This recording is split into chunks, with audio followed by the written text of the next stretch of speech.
And now, from beyond our dimension, this is the JeffMara podcast. Here's Jeff. My guest is Dulsanea, animal communicator and Reiki master that helps pet parents discover their soul connection with their animals, both physically here and in spirit. Dulsanea, thank you for joining me and welcome. Oh, thank you, Jeff. I'm so grateful for being here and to share not just my own personal stories, but so many connections with so many different types of animals, both here and in spirit. We're happy to have you and we're ready to learn about pets on the other side. But Okay. before we go there, can you tell us how you became a pet communicator in the first place? Sure. So as a child, they were my best friends. I grew up with lots of animals around me. In fact, when I was 6 years old, both my parents worked, so I was pretty independent. I created a little daycare for my neighborhood. And the only thing that was required is they had to bring their fur baby with them. They had to bring their dog or cat. Now, back then, and that was in the mid 60s, back then, everybody had animals and everybody just let them free roam. So it was like, all right, we'll bring him along. Even had a bunny in a little carrier. And then as time went on, it got suppressed. It got suppressed because the adults in my life were very insecure. So what happened was, as an adult, all the adults in my life were just suppressing it, and they thought, you know what, you can't be doing this. People are going to think you're crazy. And over the course of my teen years, young adult, and into adulthood, it was totally gone. It was totally suppressed. I wasn't focused on it. I wasn't connecting. Although I had animals all throughout my life, it was like I was just moving through and not really feeling their energy and connection until 2013. One of our cats, named Fulligan. Now, technically, he wasn't my cat. He was our family cat. And the person who he connected with, my guy, he couldn't handle the fact that Fulligan was becoming very ill. So he asked if I would take care of him. I said, oh my gosh, it would be an honor. Yes, I will definitely take care of him. And I decided I tried to figure out, Fulligan, what's going on? How can I help you? What do I need to do for you? I was at a loss. So someone said, have you thought about an animal communicator? I was like, oh my God, of course. Of course. And that's what happens when we're in the thick of things and we feel stress. We can't think clearly. So I had a session. It was so powerful, Jeff. That session actually awoke in me. I woke up. I went, oh my God, Fulligan, I not only hear you, I understand you, I feel you. Now I get it. I get it. And he told me all of his wishes. He even said to me, listen, I know you guys are going to choose euthanasia, but don't tell Scott. Don't tell him because he'll freak out. And I was like, of course not. And when the time came, Scott says, do you think we should do euthanasia? I said, yeah, I think that's a really good idea. And it was all because Fulligan connected with him as well and connected with me. And, we're all intuitive. We all have this ability. We were all born to be able to telepathically connect with animals, telepathically connect with humans, telepathically connect with any life. When you're connecting with Fulligan or any other animal, is it a telepathic communication two-way back and forth, or do you just get like a download of information? It's a two-way conversation. It is a two-way. What happens is before I even get into a session, and what was really cool was in that animal communication with Fulligan, the person who took me through this, she also is a Reiki master. She took me through a meditation just to help calm my energies. So when we are in a quiet space and we can calm ourselves, setting the intention to receive whatever comes through and allowing any and all of our senses to be open and receive. That's how the information comes. And for me, mostly it's I see images of my third eye, or I'll see images right in front of me.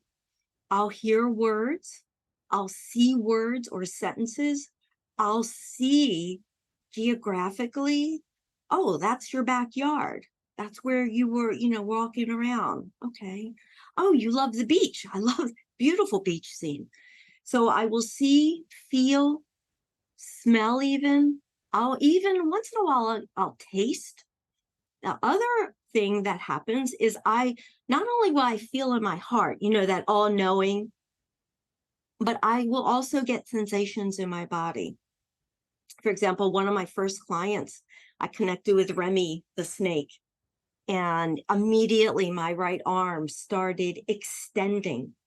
It was just expanding, just growing. And then it contracted. I was like, oh, your area, your little aquarium is not big enough, is it? And he goes, absolutely not. Please tell her that. I mean, things like that. That's how the information comes through. But it's all about truly understanding it's not about us. It's not about the animal communicator. It's not about, where we are in life. It's about learning to be present in that moment. It's very powerful. What about when you communicate with pets on the other side? Is it the same way? Yes. The information, Jeff, comes through regardless whether they're physically here or in spirit. I just need a picture. And then a lot of times, actually, when I do lives on social media, and people are just typing in their question with their fur baby's name, and I'll just go boom, boom, boom, boom. So I don't necessarily need a picture.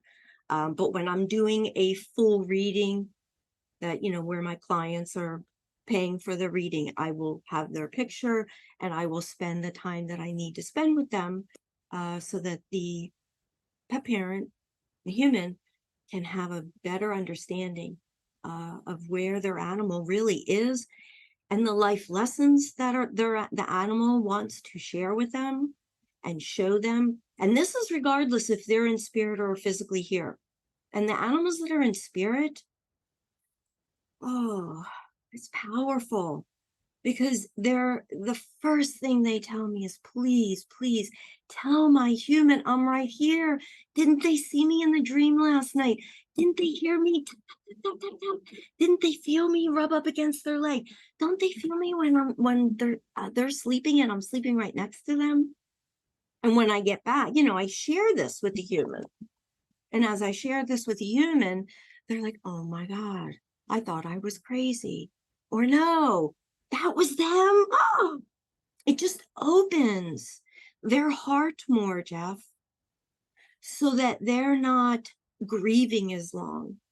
And that's the other side of this. I would say 99% of my clients that initially connect with me, it's a concern about how do I either deal with the grief? Is my animal okay? Are they okay? Are they in any pain? No, your animal is not in any pain. Your animal, it feels wonderful. I've had animals come to me showing me how, for example, their digestive issues were totally, totally in wreck, or the cancer was taking over, but they're no longer experiencing that. They're no longer experiencing that. What are some of the other benefits that we haven't discussed of animal communication? Oh, first and foremost, whether you learn how to communicate with an animal or you just receive a session, you learn what your soul contract is with them. You learn about life purpose. You learn why your animal is in your life to begin with. And they are beautiful teachers and mentors. So that's one aspect of the benefits. Another one is that you can also learn physically what's going on with you. Because I've had animals come to me and tell me, They're showing me they need a needle. And the human's like, no, I don't need that. My animal needs a needle? No, I take a needle. Oh, for my diabetes. And the animal is actually saying, go get my blood work done. So many times animals will communicate there's something going on in their body that is very similar to the human. Other times, animals will experience imbalances, and not necessarily because the human is experiencing imbalances, but the human's energy, the human's emotions are not grounded or balanced. They're not understanding that we as human beings, we're energetic beings. And whatever we're putting out there to the universe, not only are the humans going to receive it, but it does affect our animals. And our animals try to show us that, hey, you're really having an off day. However, it's been going on for a couple of months. And I decided to pee all over the place because I'm trying to get your attention. Do I have your attention now? Oh, and by the way, the reason why I'm peeing all over the place is because you're never here. Why am I in your life if you're never here? And these are actual circumstances that have come through during readings.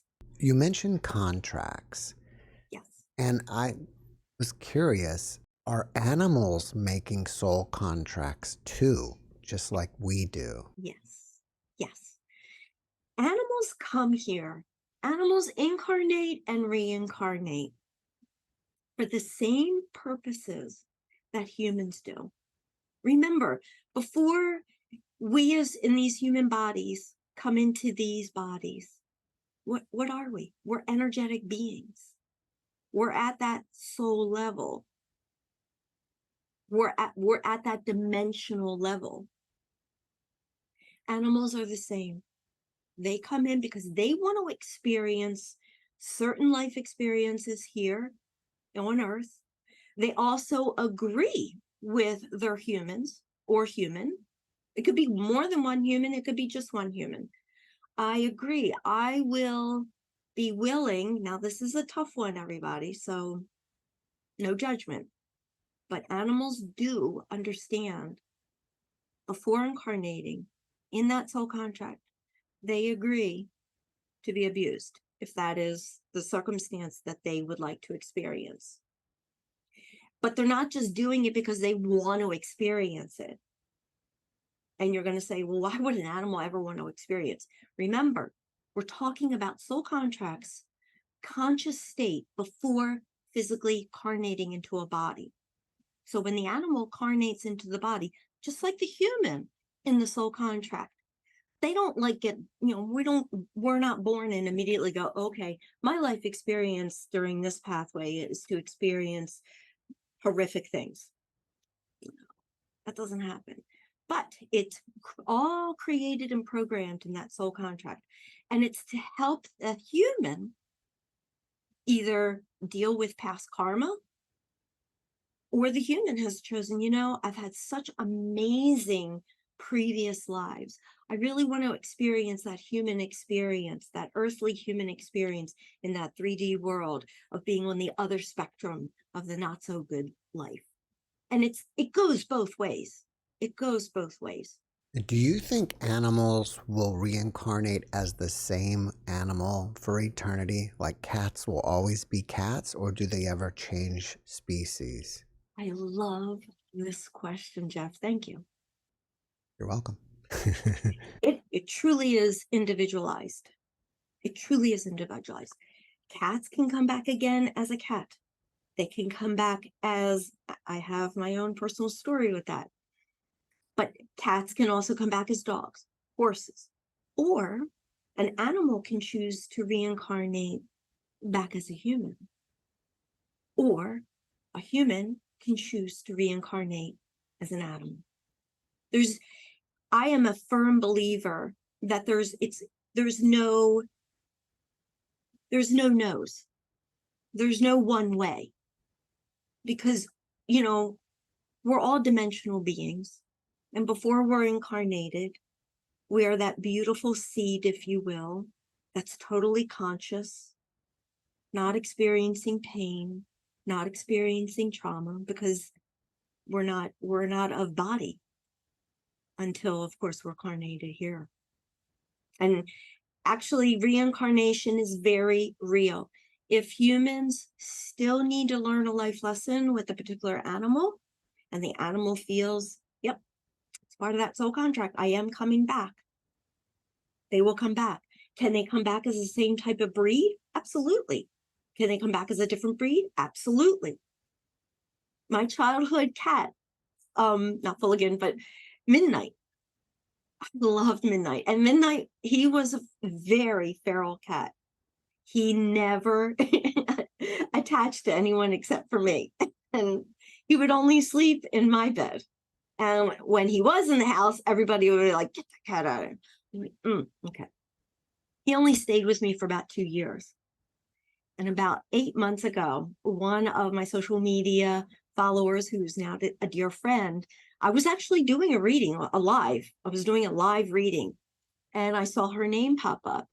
And I said, Shauna, would you do me a favor? Because I knew she had cats. I said, would you do me a favor? Would you please call just your black cat? Would you please call him Midnight and see what he does? Oh my God. He immediately jumped up.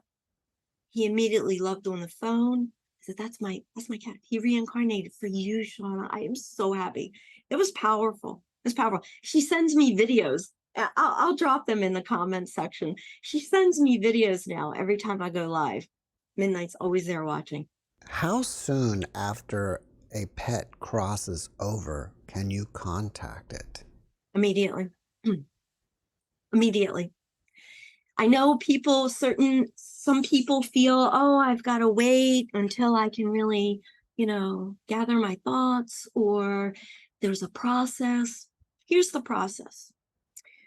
When an animal is ready to leave the body, and all animals know exactly the time, the way, who's going to be there, who's not going to be there, and the method, if you will, whether it's unnatural or it's an accident, or it's planned, they know. So what happens is they literally, the body starts giving way, the body starts shutting down. And a lot of times I'm sure some of your viewers may have experienced this. For example, they'll look into their dog or their cat's eyes, or even their horse's eyes, and they can't see, like the eyes are all gray, and the animal looks like they're just looking through them. They've actually are in the process of leaving the body. A lot of times the animal will also physically jolt. They may even get up and start moving around and then collapse. At that point, when they collapse, they've left the body. And it's immediate. It's just, I know when Fulligan, and he was euthanized right at home. He was right in Scott's lap. I just saw Fulligan's energy go right into Scott's heart. It was so beautiful. It was just so beautiful. And many of my clients have felt that, where they've shared, as soon as my fur baby left, I felt them right here. It was like, shoo. So how soon can you connect and talk with an animal? Immediately. It's not stop and start. It's not like you're sitting at a traffic signal and waiting for it to turn green. It's immediate, but it's also based too on where the human is emotionally, and I don't want to say spiritually, because, well, yeah, we can say spiritually, because when a human is going through the process of losing a pet, the emotions are just all over the place. So it's very hard for that human to actually look at the experience as a graceful, loving, beautiful transition. And that's what it is. It is a true transition of changing energy form, going from a physical form to a pure energetic form. You mentioned earlier about how a pet was showing the needle for Mhm. someone who is diabetic. Do you think animals themselves are healers for us? Yes, totally. Animals have the ability, especially if they're showing an imbalance in their body that is very similar or exactly the same as the human. Because once the human acknowledges, oh my goodness, I can heal. I understand. And this is what I do in my mentoring and my coaching. I have my 5-step awakening program, and as part of that, I teach the human how to literally not just learn how to meditate, but how to become consciously aware with that heart-based consciousness. And we can all heal ourselves. And when we start healing, the animal that's showing any type of imbalances, it goes away. Goes away. Diabetes. I've seen cancer go away. I've seen heart conditions go away. I've seen limping. I've seen arthritis go away. I've seen an animal that the human perceives, well, because they're 14 years old, they're going to be leaving the body soon. And I said, you've got to stop thinking like that, because your animal is picking up on that. Your animal feels exactly what you're thinking and feeling. So if you're constantly thinking, oh, I have a geriatric dog, or my horse is 30, well, they better be kicking the bucket soon. The animal's going to go, I don't think they're shifting their energy. All right, I'll just continue. They're going in that path. But once the human understands, oh, you mean I don't have to think about it like that. Immediately, the animal starts having more energy and picking up their spirit as well as their physical energy. I've had this several times this past week with a couple of animals in the readings doing that. Would you say then that the animals are mirroring us? Yes. Our animals reflect our present state of being. I'll repeat that in a different way. Our animals are here. And this is one of the reasons why we're so unconscious, when we're in our day-to-day stuff a lot of times. But one of the biggest things I've seen is humans gravitating to animals as opposed to other humans for that loving soul connection, for that affirmation of, oh, whenever I pick you up, I feel so much better. Our animals will reflect to us how we're doing.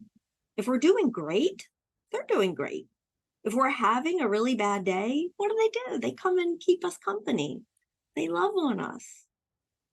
Or they get up and pick up their toys and start playing and look at you like with the dog toy in the dog's mouth going, all right, or can we go outside now?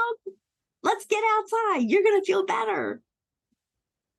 So yes, our animals will always reflect to us how we're doing. And that's why they make the most amazing teachers and mentors. So we can learn on a global, I'm saying global basis of being consciously aware of our own feelings and thoughts. And go, you know what?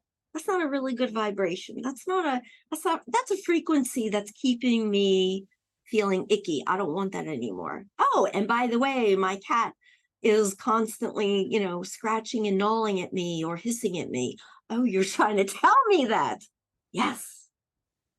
So there are so many signs and signals when our animals are showing us, hello, wake up. You're going down the rabbit hole. You don't want to do that.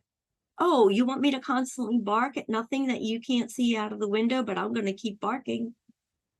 Oh, you want me to be aggressive to get your attention? Oh, I can do that too. It's whatever or wherever the human is. If there is a human who is super, super aggressive, always a pissed off porcupine, guess what? Their animal, doesn't matter what kind of animal, is going to eventually start exhibiting aggressive behaviors. And I have a lot of resources. And one of my resources, when you go to my website, it's a 12 tips PDF, and it outlines exactly, if this is going on, this is what you need to do. This is why. How we think and feel and how we talk with our animals is the biggest aha for so many pet parents, animal lovers, however you like to identify yourself.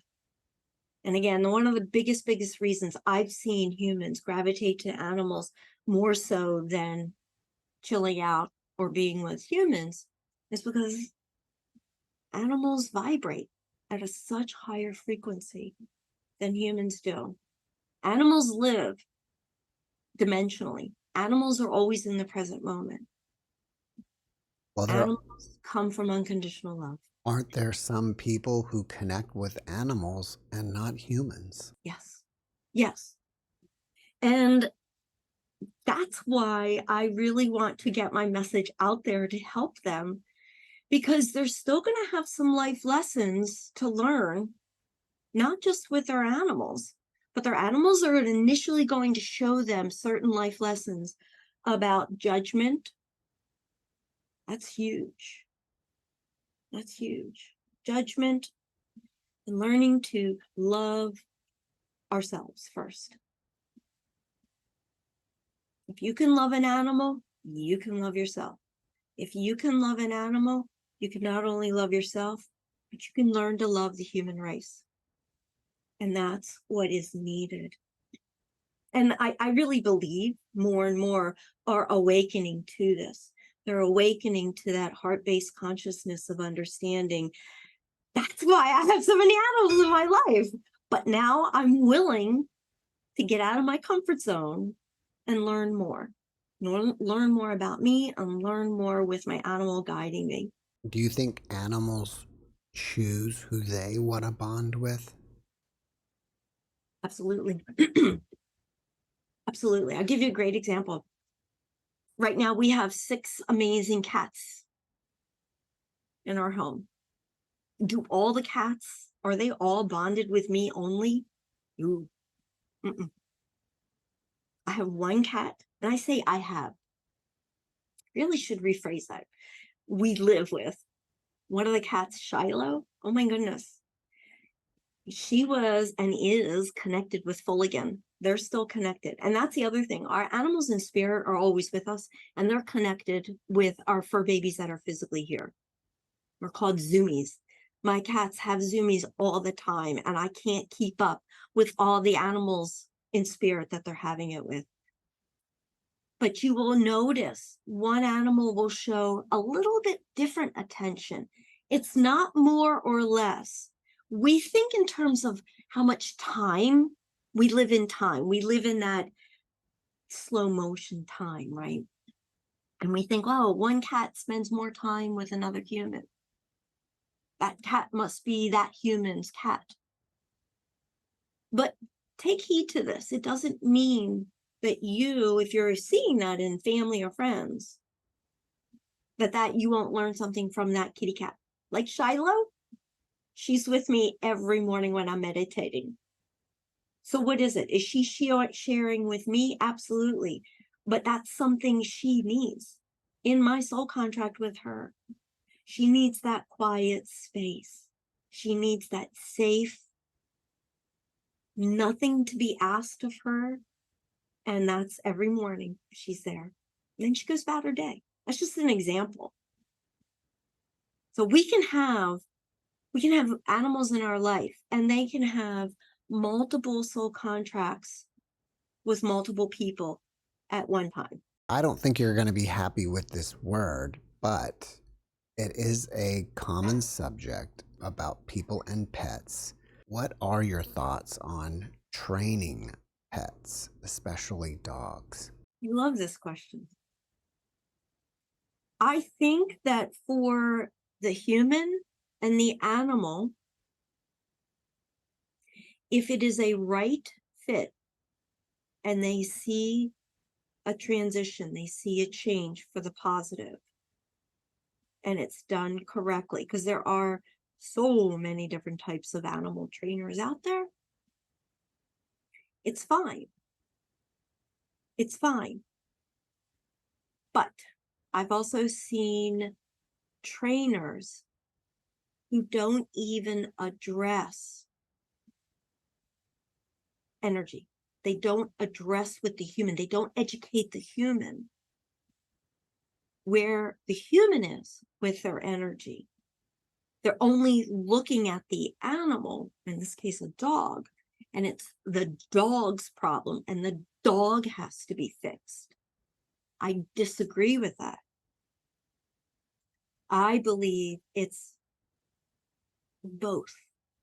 There's a coming together where you have to understand, when did the behavior begin and what was going on in the human's life. I have a wonderful example about that. That's amazing. One of my clients, last week we met for the first time. Her dog is very aggressive towards her brother who lives in the home. Not aggressive with anybody else. They have had several online dog training sessions. I'm very upfront. So how's that working out for you? Because I'm here, aren't I? How's it out of here? I just want you to acknowledge something. Within her first session that night, the dog stopped showing aggressiveness. And it was because we talked about the brother's energy. The human is very aggressive. And for whatever reason, it's focused on the dog. And the dog is just naturally coming from, the fight or flight, right? They're instinctual. Animals are instinctual. And he's responding to it. He's no longer doing that anymore. A few times I've seen my dog looking around, and I checked to see if there was any bugs or something, and I didn't see anything. So I'm assuming my dog is seeing spirits or something. What are Yeah. your thoughts on that? Absolutely. Absolutely. Whenever, Mika. Mika. Yeah. Thank you. Mika is seeing spirits. Both animals, there's two humans around you. You've got two human spirits around you also. And when I say animals, oh my God, it could be any type of animal. Because depending upon your personal connection with other animals, even as a child, they can be coming through. So we call them zoomies. Now, if you find Mika starting to run around and you're like, who are you chasing? You know darn well Mika's chasing more than likely another animal, as opposed to a human type spirit, a human entity. I when I say human, because nobody's in a body. It's just energy. And the next time that does happen, just ask Mika. She's like, who are you talking to? See what Mika does. Can you give us some tips on how to communicate better with our animals? Yes. A couple of things. It's really, really important to understand our language, how we use our words. For example, if you need to correct an animal because an animal is constantly doing something, I'm going to use Sugar as a great example.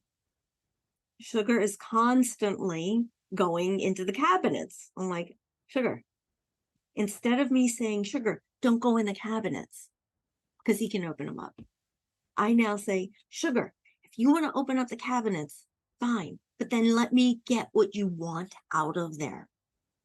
And he goes, okay. And he opens the cabinets, and then he just sits there and waits for me. So the key when you're communicating with animals, if they're doing something you don't want them to do, Number one thing, do not use the word don't, or the phrase, don't do that. If you don't want your dog to run into the street as soon as either you open the door or you want to try to get out the door and not be worried that they're going to run out the door, just say, Spot, we're going outside. I'm opening up the door. Go sit on the porch. Go sit by the front of the house. Or I'm going to put your leash on you so we can go out. You want to remove the words don't do that and no. Because every time we say don't do that or no, what do you see, Jeff, in your mind? You see that image of what not to do. Guess what? So do they. And that's why they keep doing it. So that's one tip. Another tip is really when you're consciously aware of how you're feeling for the day. And you want to take some time. I highly recommend meditating also. Everyone should be taking 5-10 minutes. You don't have to be 20 or a half hour or 2 hours in a meditation. If you have the time, go for it. But there's no need to do that. But when we start learning how to meditate, and meditation is just becoming aware of yourself, of your thoughts and your feelings. When we start doing that and quieting the mind and quieting the body, we are opening up our abilities. We are opening up our senses. And this is what we talk about, and this is what I teach in my animal companion group. Very, very safe group. So I totally think that the using your understanding your language, understanding your energy, your vibration. If you're not in a good place and you want to, your dog or your cat is really going bonkers, that is not the time to try and correct it. You need to remove yourself and go calm yourself. And actually, by calming your energies, you'll see a change in your animal immediately. When I was in college, my roommate brought home a cat, and I had never had a cat as a pet before, and this cat totally bonded with me. I would wake up in the middle of the night, and it would be asleep in the bed with me, and it would freak me out because I'd be like, whose warm body is laying next to me? And it was the cat's. But one of the most fascinating things was the cat understood when I was going to leave on semester break for a week or 2 weeks. It was really strange. It was it would just be running all over the house like crazy, as if it knew I was going to Yep. be gone for a couple days. Yep. And that's, that cat, and you always have a connection with that cat, even now. You still, obviously that cat came to you to say, hey, let's talk about this area. That's how you got that question to come up. Because that cat helped you with that. That cat picked up, knew exactly you were leaving, but are you coming back? What's going on? I need to get your attention. Would you please tell me where you're going and why you're leaving? They always know, but that's another area. And again, I'm so glad you brought that up.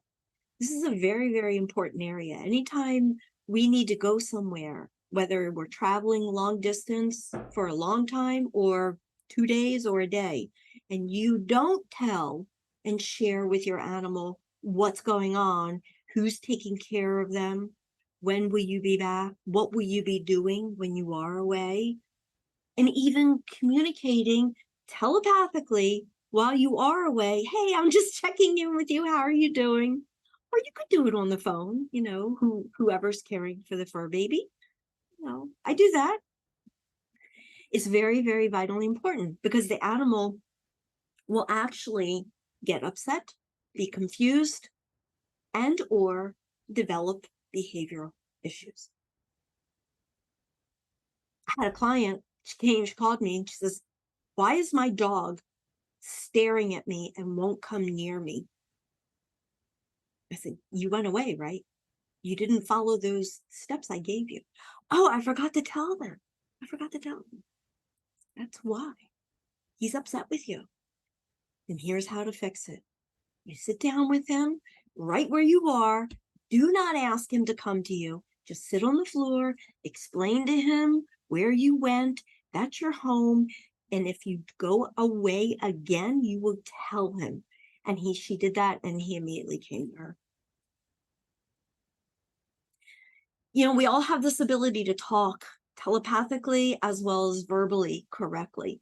And when we can start doing this with our fur babies, could you imagine how one's life can change for the better? To me, it appears that animals understand our language much more than we realize. Not just a few words, but even sentences.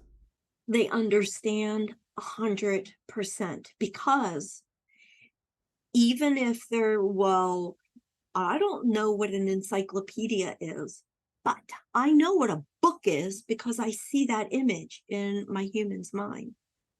You use the phrase, oh, haven't you picked up, you know, because who has encyclopedias anymore? But I'm giving that as an example because we don't use that in our language. But all the languages that, you know, the words we use, they all have a vibration, and they all resonate energy. And they also, the animal can literally read us. They read us. I had to pick Sugar up. I imaged to him, go sit down. He's sleeping on the chair over there. I asked him nicely. I said, I love your energy, but I'm going to do this interview. And he's like, okay, Mom. He's a very young soul. I mean, he is a young soul. There's very far and few between young souls that are carnating now, because well, that's a different subject. Do you think that animals have out-of-body experiences? Yes, absolutely. I believe, first and foremost, I've seen cats in my past literally phase in and out. I have seen a cat phase in and out. I have seen a cat go in a closet. The door is closed. I open the closet, they're not there, and I find them in a different room. So it's called teleporting. I believe wholeheartedly animals can do that. I know cats easily can do that. Dogs can do it too. I haven't seen it, but I've heard from others. When animals dream, you've seen your baby dream. She might be fluffing her, going like this with her paws. She literally is in that dream. Can she be at two places at once? I believe so. If we can, why can't they? It makes sense. After watching this podcast, people may want to ask you questions. Are you open to that? And if so, how do they Absolutely. reach you? Absolutely. So there's several different ways they can reach me. Of course, they can check out my channel, which is Dulsanea, Dulsanea. They can also go to my website, dulsanea.com, and you can actually send me an email right directly from the website. You can also social media, of course. I'm all on my channel. All of my connections are there. You can make a comment on any of my videos, and I will respond to that. I will respond to that. I also have, I also have a link tree, which is dulsanea.com/link tree. Maybe we can put it below this video, that they can see all the other services, my free resources. I have powerful free resources. I have a free guided meditation for all of you people. Please, this is such a beautiful meditation. And actually on the website, there's a whole bunch of testimonials from both my clients and just people who have downloaded the free meditation, where both for animals that are in spirit as well as their animals that are physically with them, have an amazing, amazing session with them. Connection. Telepathically, they hear their animals, they feel them, they have a sense of relief. So, and that meditation is really powerful because I recommend it, especially for those that are processing a loss of a fur baby. The other free is the 12 tips on how to telepathically awaken yourself. And then I have a brand new, it's called Intuitive Exercises for Joy and Releasing Anxiety. So there are beautiful pictures, guides, right to the point, 3 steps, super easy. Do you have anything else that you're working on that you want us to know about? Yes, yes. In my community, it's my animal companion community. First of all, it's an amazing community. We dive into all aspects of connecting with our fur babies, not just telepathically connecting with them. And we do readings. I twice a month I have animals, all different types of animals, snakes, horses, birds, billy goats, dogs, cats, you just roosters. Actually, it was a chicken. Excuse me, it wasn't a rooster. There is a difference between a chicken and a rooster. We have that opportunity in the group, but we also dive in. We take aspects of my awakening program and we dive into that so that the members can actually start experiencing more of living in that heart-based consciousness every day.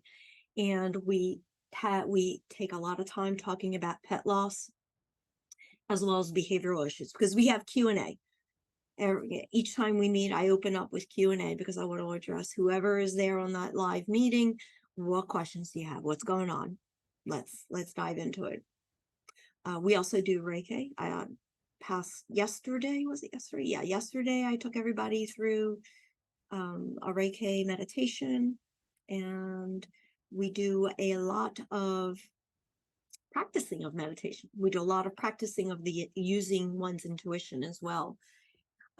The other thing I am getting ready to work on is creating a book. So once that is available, I will make that be known. And it will be on my 5 steps to awaken to your animal soul contract. Soul contracts are so powerful. They're so real. I mean, could you imagine waking up and knowing, wow, I now know not just my purpose, but I know why my fur baby was doing what they were doing then and what they're doing now, and how I can support them and how they can support me. Because it's a two-way street. It really is.